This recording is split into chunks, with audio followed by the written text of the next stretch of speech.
Welcome to this e-learning video or module on housemates, finding them and keeping them, presented by DSO Housing Navigators. In this module, we will be speaking about finding and keeping housemates. We will also discuss who could be a housemate for you or the person you support, as well as the possible benefits of living with a housemate.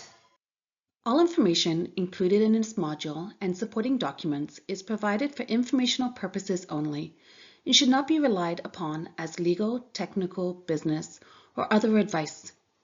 Developmental Services Ontario, or DSO, and its host agencies do not endorse any commercial product, process, or service referenced in this module or its producer or provider. The DSO also does not make any express or implied warranties or assume any legal liability for the accuracy, completeness, timeliness, or usefulness of any information contained in this module or supporting documents, including web links to other servers. Throughout this module, we will explore different types of housemates, or some of the relationships commonly seen between people who share a home with one another. We will review some of the positive things about having a housemate, actions and tools you can use to prepare when looking for a housemate that you will be compatible with. For example, a housemate you enjoy spending time with and can share a home with while getting along and experiencing success. We will touch on some of the tips and tools people sometimes use for finding housemates and steps you can take to keep a housemate arrangement going. Let's get started. This slide provides links to information and resources from the DSO Housing Toolkit, which are related to the content we will cover in this module. Link 1 leads to Step 1 of the DSO Housing Toolkit, where you will find information on the topic of housemates, as well as other information you might find useful to your planning journey. Link 2 leads to the My Housing and Support Plan form, which is a tool you can use to document key information about you and your lifestyle, as well as the needs and wants that are related to the housing and support plan you are working to create. This module and the others we have created in this series can help you to complete the My Housing and Support Plan form, should you wish to do so. The modules will highlight some things to consider in each area of the form. If you have questions or need assistance, please contact your local DSO Housing Navigator for guidance. The My Housing and Support Plan document is a PDF document that can be edited and works best when completed electronically, as it allows you to include more information and can be easily updated as changes occur. You are also welcome to print the form if you like. Link 3 leads to the My Relationships Circle tool, which can help you to think about who is important to you in your life. It records the relationships you have and how they can help you live the life you choose. Link 4 leads to the Housemate Partnership Agreement, which can help you consider and record the obligations, responsibilities, and commitments for 2 or more parties entering a housemate partnership. The 5th set of links leads to compatibility profiles, which can guide you through questions and a checklist that can help you and those you may consider living with understand your interests, skills, and habits, and other important information that might influence who would be a good fit for sharing a home with. You may want to review the information from the toolkit before or after you work through this module. All web links shown throughout this module can be accessed in the resource document for this module. Let's start off with who could be your housemate. We use housemate to describe someone who is sharing a home, whether it be an apartment or a house, who has their own bedroom, but is sharing other common areas of the home. So who could be a housemate? It could be somebody else labeled with a disability who might be sharing some of the supports in home. It could be someone who's not labeled with a disability, who's not sharing any supports. Or it could be someone who is offering you supports, whether they be paid or otherwise compensated. These people could be friends, acquaintances, partners, paid support staff, or family members. Housemates could also be paid living caregivers or other people acting as mentors with whom you have an agreement to receive some support in exchange for compensation or reducing that portion of the household costs, say for rent or utilities. It's a good idea to consult a lawyer to explore all legal implications of this sort of arrangement. There can be many benefits to sharing a home. However, the 2 main benefits are cost sharing and companionship. Firstly, the cost-sharing aspect. Compared to living alone, it's much more affordable to share a home or an apartment with another housemate to split the cost of rent and utilities. Secondly, companionship. Many people go from living with family for most of their lives to living on their own in a community. While some people like to live alone and don't want to share their space with others don't want to live alone and would prefer to share their space with others as companions.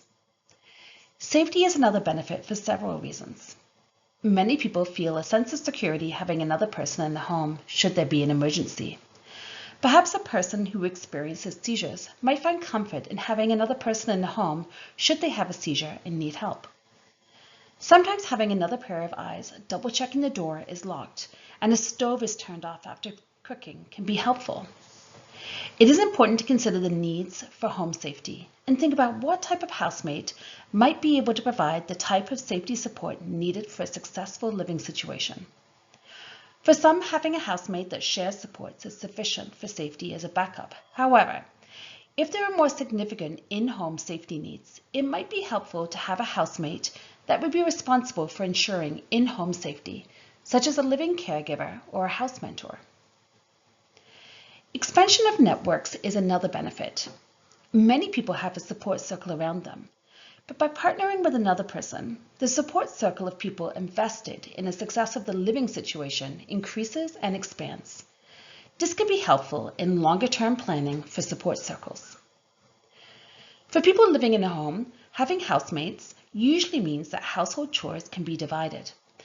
For example, rather than having to clean the bathroom once a week, housemates can share that task and take turns cleaning. Or perhaps each take dedicated tasks that they enjoy more or are more skilled at doing. Finally, when support circles come together as a team, it can lead to a stronger and more successful living situation. With more people involved, there are often a wider range of skills and more energy to help out. For example, someone in a group might have experience with or feel comfortable managing money or hiring support workers, and they can take on that role easily. Another advantage is that emergency contacts can get a break. If there are more people in a support circle, someone else can step in temporarily, allowing the usual contact person, often a parent or caregiver, to take a vacation or just have some time off. This break can be very helpful, especially since parents and caregivers are often used to always being available for their adult child or family member. There are some tools in the DSO Housing Toolkit that can be used for self-reflection in preparation for looking for a housemate. Reflect on and ask yourself, and potentially partnering support circles, these questions. The Housing Toolkit has some resources to prompt self-reflection if you would like to work through them. When you are ready to look for a housemate, a first step can be to create a housemate wanted ad. This ad is intended to be shared easily amongst networks while you are looking to meet potential housemates. We don't have a template of this ad, as it should be as unique as you are, and people should feel like they get to know you a bit more. Here are some tips. Don't be afraid to personalize it, and don't include any easily identifiable information such as your last name or exact address. Ask your regional housing navigator for ideas about good places to share the ad in your area. Many people aren't comfortable with posting publicly on Kijiji or other public forums, as you will often get a huge volume of responses that aren't appropriate. Consider sharing with trusted people in your network to expand your reach. Alternatives could be to send it to support circle members to share with their networks. Post on social media as private, so just your friends of friends can see it. And share in dedicated sites or email lists for like-minded families. The idea is that the ad is engaging and will spark some interest from people. Many times, people are waiting for the right partnership, and your ad could be the right one to prompt them to take action to move planning further ahead. This is a sample ad to show what information is helpful to include. The location if it's known, any particulars about the potential housemate, for example, deal breakers that you wouldn't consider in a housemate. This ad is looking for a female non-smoker. What support you might have, and if you want to share support. A bit about you and your interests, general traits people you get along with, and your contact information. If there is a place already, include details like price, the closest intersection, and any supports currently in place, especially if they are live-in support.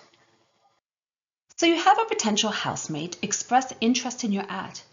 Meeting the potential housemate is usually the best place to start. The first meeting could be in person or virtual, for example, over Zoom. Some people like to have a brief call first, just to make sure that the potential housemate read and understood the whole ad. This can be considered a first screening, and you could have someone else do this for you, like a facilitator or someone who knows you well.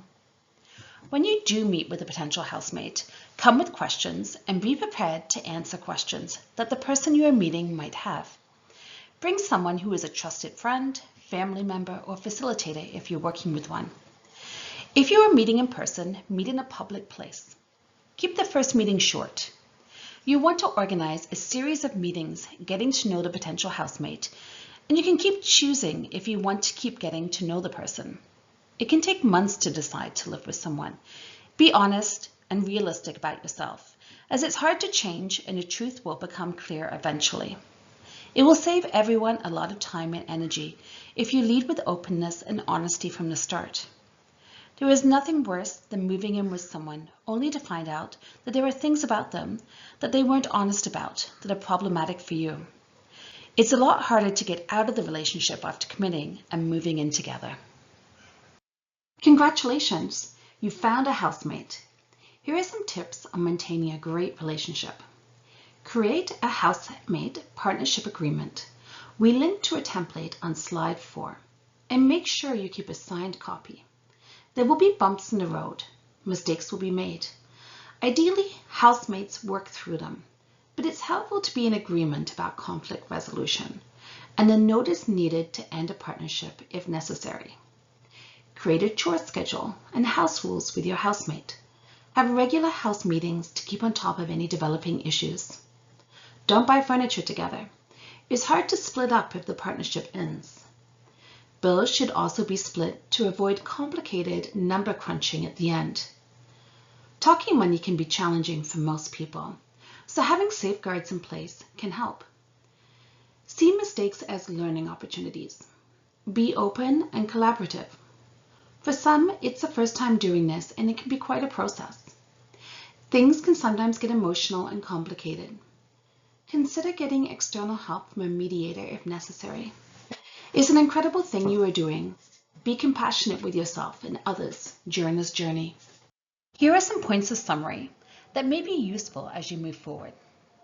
There are lots of different types of housemates, and the relationship can look different for each. Finding a housemate can be time-consuming, but the benefits of sharing a home often make it worthwhile. It's important to have an open, honest relationship with housemates and be willing to solve problems together. Using housemate ads can be a good tool to find someone to share a home with. Make sure you set up your shared home so it's possible to live apart at some point in the future if your situation changes. This slide provides links to information and resources which are related to the content in this module. Link 1 leads to Step 1 of the DSO Housing Toolkit. Link 2 leads to the My Housing and Support Plan form. Link 3 leads to the My Relationship Circle tool. Link 4 leads to the Housemate Partnership Agreement. And the fifth set of links leads to Housemate Compatibility Profiles. All web links that are shown throughout this module can be accessed in the resource document for this module.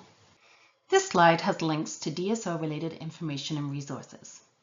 Link 1 can help you locate your area DSO. Link 2 leads to information about DSO housing navigation.